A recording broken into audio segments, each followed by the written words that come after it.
శ్రీమాత్రే నమః. నమస్తే అండి, ఎలా ఉన్నారండి? అందరూ బాగున్నారా? నేను కూడా బాగున్నానండి. ఈరోజు చీరలు చూపిస్తున్నానేంటా అనుకుంటున్నారు కదా. ఏదన్నా ఫంక్షనా అండి అనుకుంటున్నారా? కాదండి, మరి ఎవరికో పెట్టడానికి. అవునండి, పెట్టడానికే. ఎవరికి అనుకుంటున్నారో? గ్రామ దేవతలకి, మన ఊరి దేవతలకి. మరి పుట్టిన ఊరు, కన్న తల్లి ఉన్న ఊరు మర్చిపోకూడదు, మర్చిపోతే పుట్టగతులు ఉండవు అనేవారు పెద్దవాళ్ళు. మరి ఇలా ఎంతమంది చేస్తారో నేను చేసినట్టు చెబుతున్నాను మీకు. మరి అందరికీ తెలియదు కదా, తెలియని వారు తెలుసుకోవటం కోసం నేను చెబుతున్నాను. ఇవన్నీ కూడా ఇది అమ్మవార్లకి పెట్టడానికి. అమ్మవార్లకి జాతరలు జరుగుతూ ఉంటాయి కదా. మనం ఏరే ఊరు నుంచి వచ్చి ఈ ఊర్లో ఉన్న, మన ఊర్లో మనమున్న ఉంటారు. ముగ్గురు ఉంటారు అమ్మవార్లు, నలుగురు ఉంటారు, ఐదుగురు ఉంటారు. గ్రామ దేవతలు అంటే ఉచ్చాల తల్లి, అంకాల తల్లి, దుర్గమ్మ తల్లి, సత్తమ్మ తల్లి ఉంటారు కదా నాలుగు పక్కల. మరి నాలుగు పక్కల ఉంటే సంవత్సరానికి ఒకసారి మనం ప్రతి దేవతకి కూడా సంబరం అనేది జరుగుతుంది. జరిగిన తర్వాత మనం ఆ రోజు నైవేద్యాలు పెట్టుకుని, రాత్రి సంబరం జరుగుతుంది కదా, మర్నాడు నైవేద్యాలు పెట్టుకుని సాయంకాలం సలుడు పానకాలు చేసుకుని చీర జాకెట్టు పువ్వులు గాజులు పట్టుకెళ్ళి ఆవిడకి సమర్పించడం. మన ఊరు ఆడబొడుసు, మన ఇంటి ఆడబొడుసులాగా ఆవిడని పూజించుకుని రావాలి. మన ఇంటికి ఆడపిల్లలు వచ్చింది అనుకోండి, ఏం చేస్తాం మనం?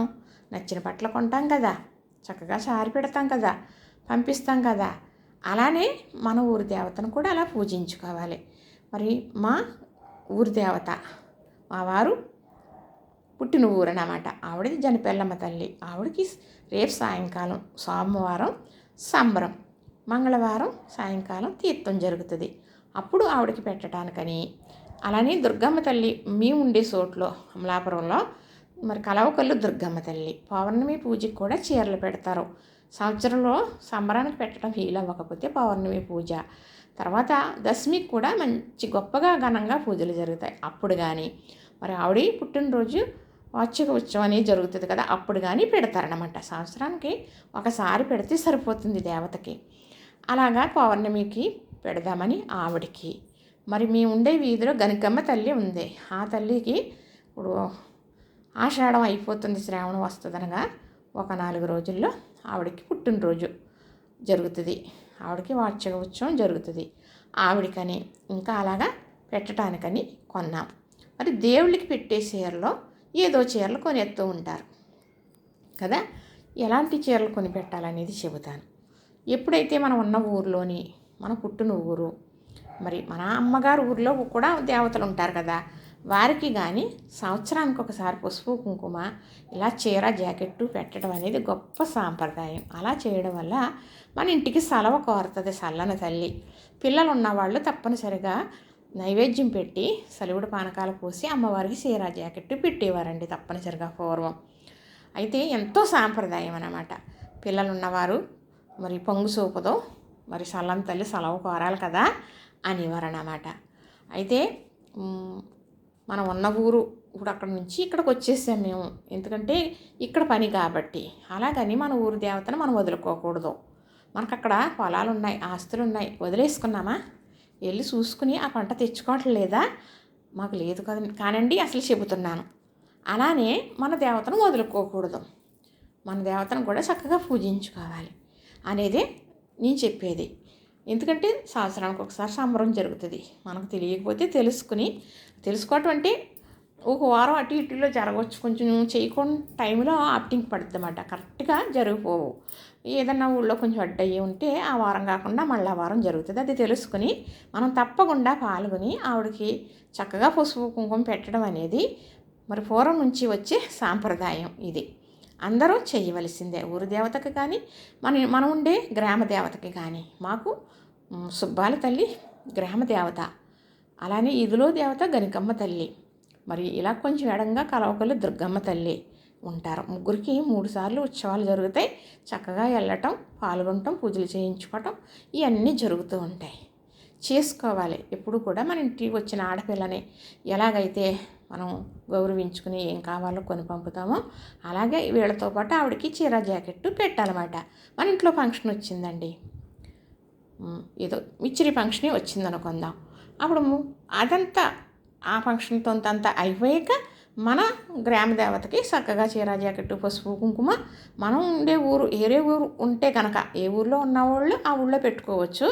మనం అక్కడి నుంచి ఇక్కడికి వచ్చామంటే మన దేవతకి కూడా పసుపు కుంకుమ చీర జాకెట్టు మనం ఇలాగా బట్టలు అనేది అవన్నీ కొనుక్కుంటాం కదా ఈ ఫంక్షన్ సందర్భంగా. అప్పుడు ముందుగా కొనేది అమ్మవారికి కొనుక్కొని పక్కన పెట్టుకుని ఈ కార్యక్రమం అయ్యాక ఆవిడ పట్టుకెళ్ళి ఇస్తాం. అదే పెళ్ళి అనుకోండి, గృహప్రవేశం అనుకోండి, ముందుగానే పెట్టాలి. ఎందుకంటే అది అనుకుని చేసుకుంటున్నాం కదా, ఇదైతే అనుకోకుండా చేస్తాం కాబట్టి చక్కగా ఏం చేయాలి అంటే పెళ్ళి అనుకోండి, పెళ్ళి మొత్తం పత్రిక తెచ్చుకున్న తర్వాత విఘ్నేశ్వర బియ్యం కట్టిన తర్వాత మరి బట్టలు కొంటాం కదా, ఆ కొన్నప్పుడు లేకపోతే ముందుగానో కొనేసి ఆవిడ పసుపు కుంకుమ చీర జాకెట్టు పంపించేయాలి.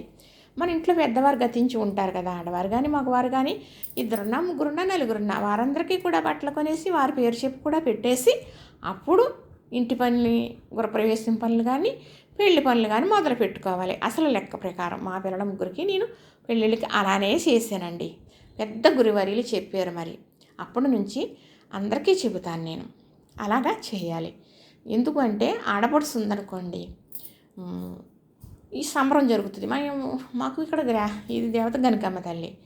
మాకైతే పెద్ద పండక్కి తీర్థం జరుగుతుంది, చాలా చక్కగా జరుగుతుంది. ఆడపిల్లలు వచ్చి ఉంటారు. మా ఆడపడుచు మా వారు అక్క ఉందనుకోండి, ఆవును కూడా రమ్మనమని వీళ్ళతో పాటు చక్కగా వాళ్ళ అక్కైనా కానీ వాళ్ళ పిల్లల్ని కానీ ఆయన పిలుచుకొని అందంగా పసుపు కుంకుమ బట్టలు పెట్టి పంపించాలి. ఎవరైనా సరే అలా చేయవలసిందే. ఏదో మనస్తబ్దాలు ఉంటాయి పక్కన పెట్టేసేసి మనం చేయవలసే టైం వచ్చినప్పుడు అలా చేసి పంపించాలి. అది ఒక సాంప్రదాయం. మనం చేసిన పనులు ఉండిపోతాయి అన్నమాట. అలాగా ఉన్న చెప్పు పగలో పత్తికారాలు అంటే అలాగనో కదా. అంటే కొన్ని నాకు తెలిసిన వారి గురించి కూడా నేను మాట్లాడవలసి వచ్చి అంటున్నాను సుమండి. అందరూ అలా ఉంటారని కాదు. అయితే మరి అలా పిలుచుకొని పెట్టుకోవాలి.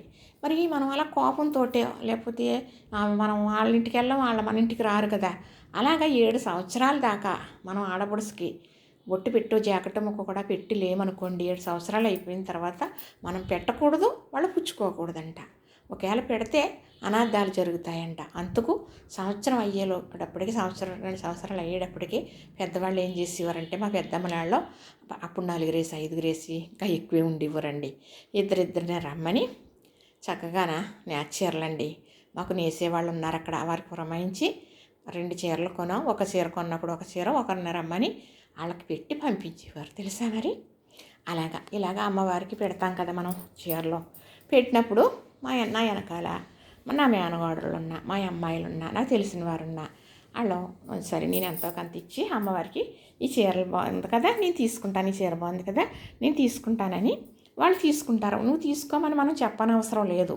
మనం పెట్టేసాం కదా అమ్మవారికి. తర్వాత వాళ్ళు తీసుకున్నా ఏమీ కాదు. మనకి పాట పెట్టినప్పుడు పాడుకుంటారు కదా, అలానే తీసుకుంటారు. అలా కొన్ని డబ్బులు వేసేసి ఇప్పుడు సపోజు ఈ 650 రూపాయలండి ఈ చీరలో ఒక 650 అలా పడినాయి. ఈ 4 కూడా ఇది 750 800 పడింది. ఆ రేట్లో 1500 అన్నారు. అది కూడా ఒక అమ్మవారికి పెట్టడానికి అనేసి తీసుకున్నాం అన్నమాట. మనం ఇలాగా మంచి బట్టలే పెట్టాలి. ఎందుకంటే అవి చక్కగా పాడుకున్న తర్వాత మరి అక్కడ సేవకులకి దక్కుతాయి. మనం పెట్టింది అమ్మవారికి కట్టారనుకో, ఆ కాంచేపైన నిండుగా ఉంటుంది కదా. మనం సాలిని పెట్టామనుకోండి ఎందుకు పనికిరావు కదా. 200 300 పెట్టారనుకో అంతా వృధా అయిపోద్ది. అది ఇంకొకరు కట్టుకుంటారండి అమ్మవారి పెట్టిన తర్వాత. అది సార్థకం అవ్వాలి మనం చేసిన పని. మనం మంచి చీరే కదా కొనుక్కుంటాం కదా. మనం నచ్చింది ఒక 500లోది కొనుక్కుందామని వెళ్ళాం, నచ్చిందంటే ఒక 100 వేసన్నా కొనుక్కుంటామా, 50 వేసన్నా కొనుక్కుంటామా. అలాగనుకుని ఇది బాగుంది అమ్మవారికి పెట్టినాకి ఇలా బాగుంటుంది అని మనం అది మనసులో పెట్టుకుని మంచిగా కొనాలన్నమాట. అంతేగాని పెట్టిది అమ్మవారికే కదా అని దేవుడికి పెట్టేసేయాలి అనేసి ఉంటాయి. అవి కొనేసి సాలిని పెట్టేస్తారండి. దానివల్ల మంచిది కాదని నేను చెబుతాను. ఇంతకు ముట్టాలి పెట్టింది. అది అమ్మవారికి కట్టిన తర్వాత ఇంకొకరికి పట్టుకెళ్ళే సేవకులు కానీ మరి ఇలా పాడినప్పుడు కానీ కట్టుకుంటారు. అది సార్థకం అవ్వాలి. అప్పుడే దాని ఒక ఆశీర్వాదం మనకి దక్కుతుంది అన్నమాట. ఆ చీర కట్టుకున్నప్పుడల్లా ఈ ఫలానా గుళ్ళో పాడుకున్నాను చీర ఎంత బాగుందో అని ఎక్కడికన్నా వెళ్తే కట్టుకున్నప్పుడల్లా మెరిసిపోతారు కదా. అదేనండి ఆశీర్వాదం మనకి. ఇంకంతకన్నా ఏం కావాలి కదా. మనం చేసిన దానికి సార్థకం ఉండాలి. ఏమండి పెట్టేమని మన గురించి చెప్పుకోవాలా అని కాదు. మన గురించి వాళ్ళు చెప్పనవసరం లేదు. వాళ్ళు ఎప్పుడైతే ఆనందం పడ్డారో అప్పుడే మనకు ఆశీర్వాదం వచ్చేస్తుంది అనమాట. ఇది మీకు చెప్పాలని ఈ ఒక్క అభిలాష. సరేనండి. మరి అలానే అంటే ఇప్పుడు భగవంతుడు ఇన్ని రకాలుగా చెప్పుతున్నారో చెప్పేవాళ్ళు పెద్దలు కూడా ఉన్నారో చెబుతున్నారు. మరి నా చిన్నప్పుడైతే మా అమ్మ కొత్త చీర కొనుక్కుందనుకోండి, ఎప్పుడో సంవత్సరానికో చీర కొనుక్కుంటే ఎంత గొప్ప తెలుసునండి.